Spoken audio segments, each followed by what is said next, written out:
Hello audience, today I will deal with structures which are found in the sedimentary rocks.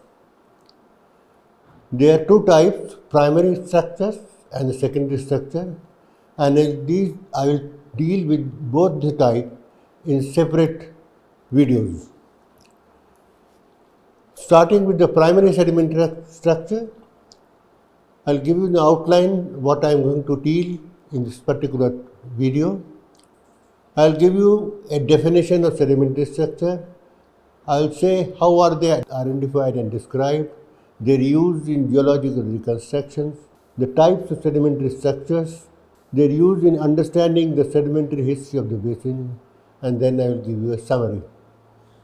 Now to start with, the disposition of a group of mineral grains in a particular fashion generates observable design on the sedimentary beds that gets preserved in the rock record. These structures which are formed on the sediments are observed and studied either on the top of the bed or on the lower part of the bed or even inside the bed, which we call inner surfaces of the sedimentary rock. These sedimentary rocks, these sedimentary structures, they help us to understand the process and the environment in the depositional basin. They also tell us about the direction of the depositional currents in the ancient rocks. These are both syn or post-depositional events, so they are all recorded in the sedimentary structures. We can also decide about which is the top of the bed or which is the bottom of the bed by studying these sedimentary features. And we also can find out the rate at which the sediment has been supplied to basin, whether it was a slow sedimentation or it was a very fast sedimentation. The uses are, the structures are features that show a variety of interesting and significant geometries that are produced by physical, chemical and biological processes operating on sediments during and after the deposition. They are either organic or inorganic in origin. The first significant layer which is formed here is they are called stratification. Stratification is the first bed, and depending upon the thicknesses, they are given different terms. Like more than 100 centimeter called very thick bed, 30 to 100 centimeter thickly bedded, 10 to 30 moderately bedded, then similarly 3 to 10 thinly bedded, 1 to 3 centimeter very thinly bedded, 0.3 to 1 is thickly laminated, and less than 0.3 are called very thinly laminated. Now there is a feature, there is a photograph, field photograph, which actually explains which are the laminations, which are the bedding with the horizontals and inclined bed. You can see that is marked there. Those are inclined beds. These are the bedding planes, and these are the horizontal beds. So, as I told you just now, right in the beginning, that there are two types of sedimentary structure, primary and secondary structures. The terms like bedding plane, laminae, layering, strata and stratifications are invariably used in describing the sedimentary structures. The primary structures are formed mechanically by physical process, physical mechanisms. They are formed during the mechanical deposition of insoluble sediments. So I am specifically talking about insoluble sediments because the soluble sediments will go into solution and get washed away.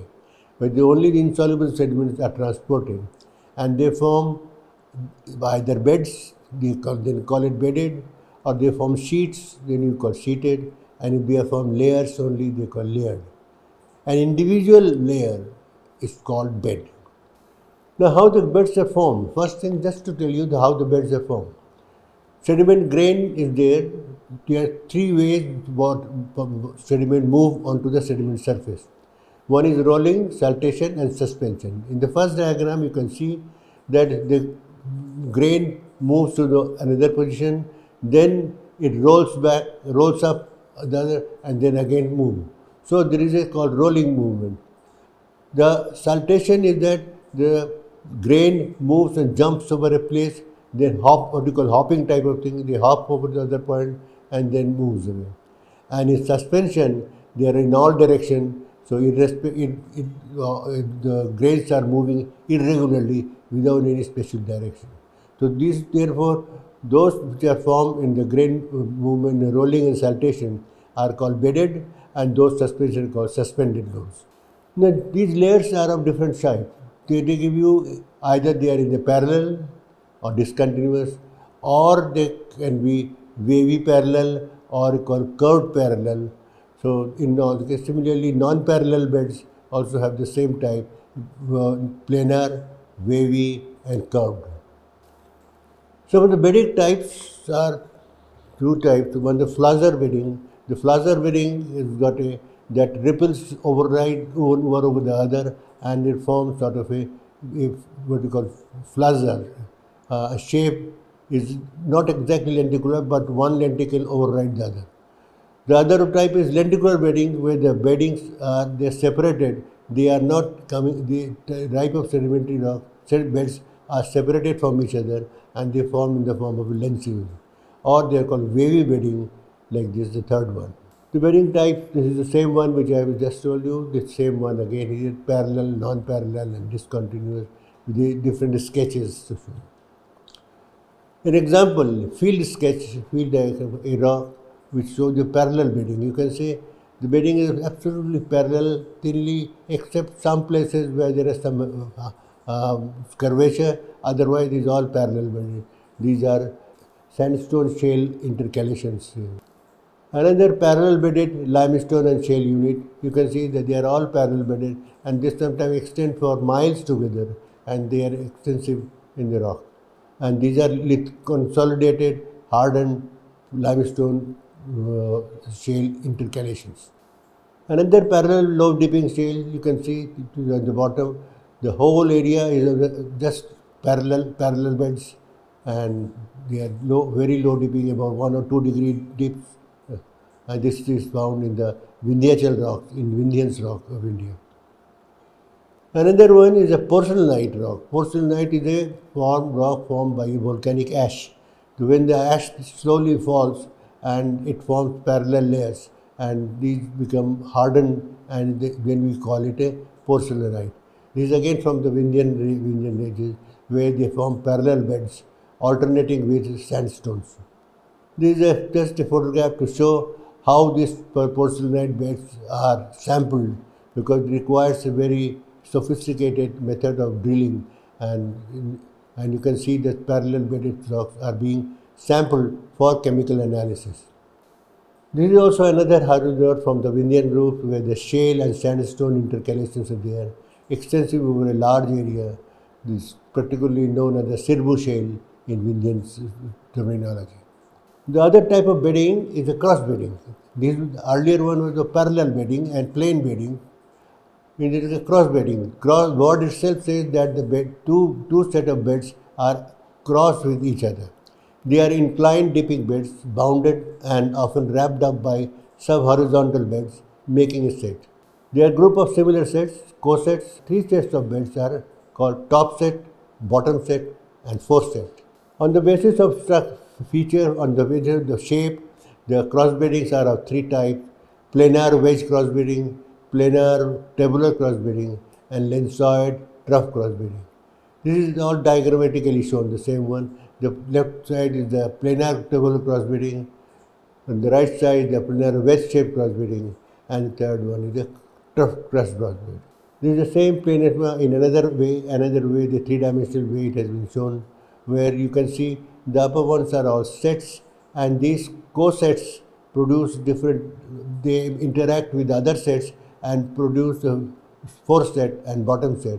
So you get a trough cross beds, and in the upper part you get planar cross beds.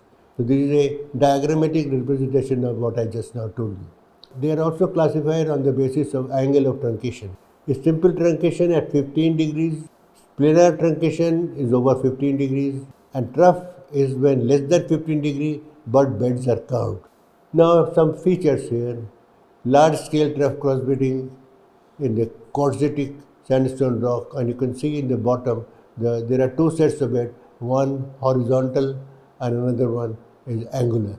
The series of set of cross beds are repeated over the whole section.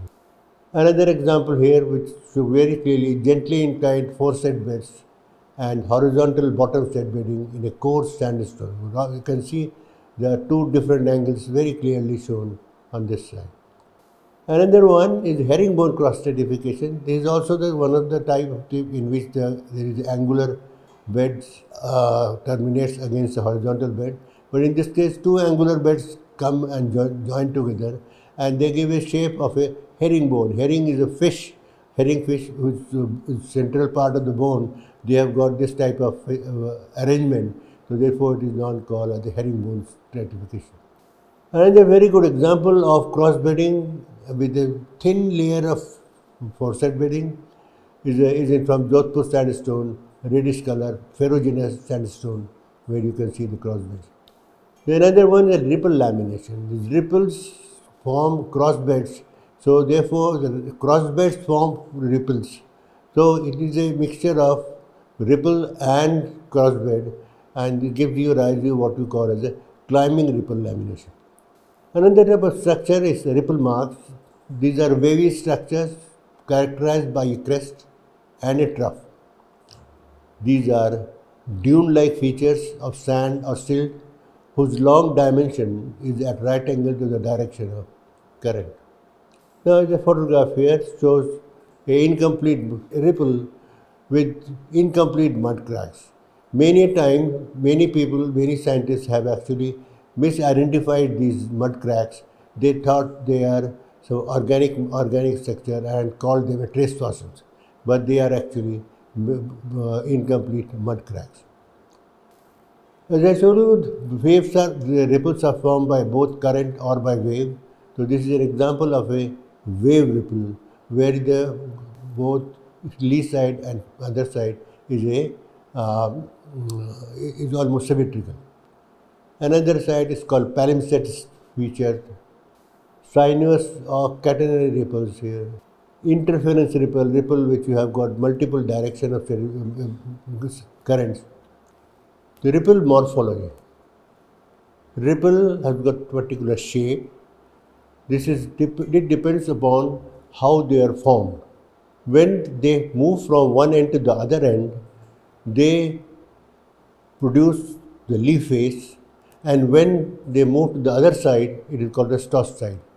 The maximum height to which this ripple reaches is called a summit point, or also known as crest. The ripple height, ripple wavelength, ripple index, all these things will be explained in the next slide. This is a diagrammatic representation here. You can see the water is moving from left to right. This is the direction of flow. And the water surface from left to right, it reaches first, slows down to the bottom portion, and that is called trough. And from trough it is again lifted up and go up to a particular height, and then again start falling. This maximum height to which the ripple reaches is called the summit point.